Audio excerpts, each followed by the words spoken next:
Miss Yolanda Neals. Good afternoon.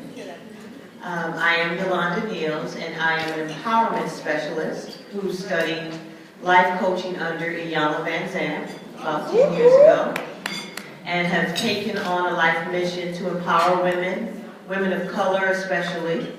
And as a result of that, I have launched, as of last year, a social women's empowerment organization called the Red Panty Society.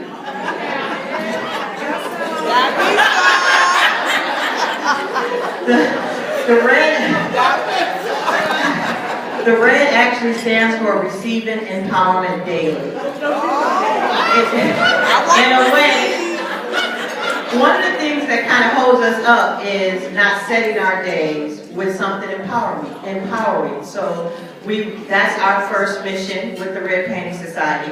The panties actually represent the first energy chakra center in the body.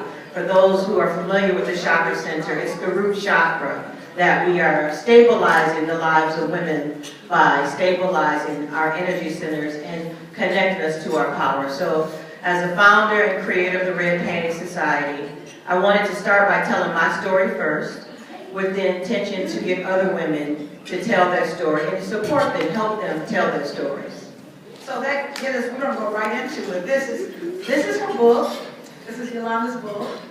Dear Yvette, Shattered Fairy Tales. Ooh, that's a pretty good title. I can't wait to get into that. But I do, before I ask you this question, I want to share a little inside story about Yolanda. A couple of years ago, we were actually doing, over the holidays, we were partnering with a group of sisters wanted to partner with a homeless shelter and to do a vision board process and to go over and take some blankets and uplift the sisters. Where there's a sister that I've been knowing who called me and said, I want to go.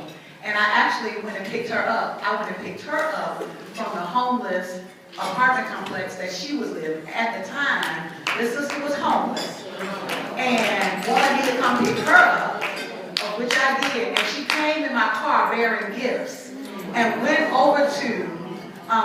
over to another homeless shelter, and she actually helped lead the coaching process around self-empowerment for other sisters that were homeless. So here it is.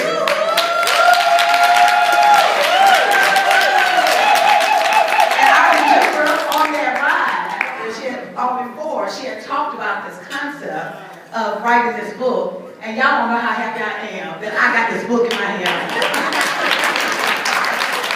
So I just want to share that quick story, but I do want to, if you could talk to us a little bit about what is Dear Yvette about? If you could tell us a little bit about your book. Sure. So prior to studying with Yolanda, I spent the last 2 decades working as an entertainment manager in the entertainment business. Prior to that, I worked inside of a few labels doing some marketing work. And I've always had this, I have a love affair for music that I've always had my entire life. I'm from Michigan. I was raised 45 minutes from the barge, and on Motown music, and so I've loved music my entire life. But when I was in middle school, going into high school, aside from having a lot of personal challenges in my home, I discovered a challenge with music in that I was exposed to the song Dear Yvette by LL Cool J. And my middle name is Yvette.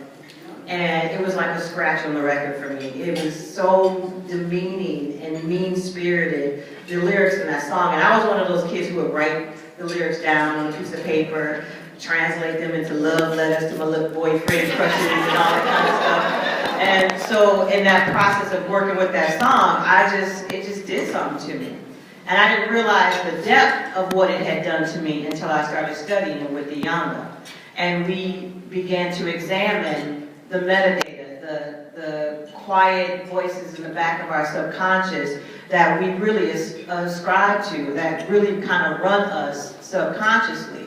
And it was crazy to learn how much I was aligning myself with the lyrics of those songs, that particular song. So I wrote this book to not only share my story, but to reframe it, to give myself a new version, a remix of the words of that song and how it affects me. So that's why I use the word Dear Yvette. And what was happening is the lyrics were so demeaning, and I didn't want so badly to be attached to them that I was chasing these fairy tales of, if I act like this, they'll like me. If I act like this, they won't think this of me. If I do these kind of things, I'll be accepted. And though every time, it seemed like every twist and turn, I would get myself deeper in some kind of trouble or disaligned with my true self, because I was trying to be what, the fairy tale said I ought to be. So it got to a point in my adult life where I just got tired of trying to be and allowed myself to become, and that's what the book is about.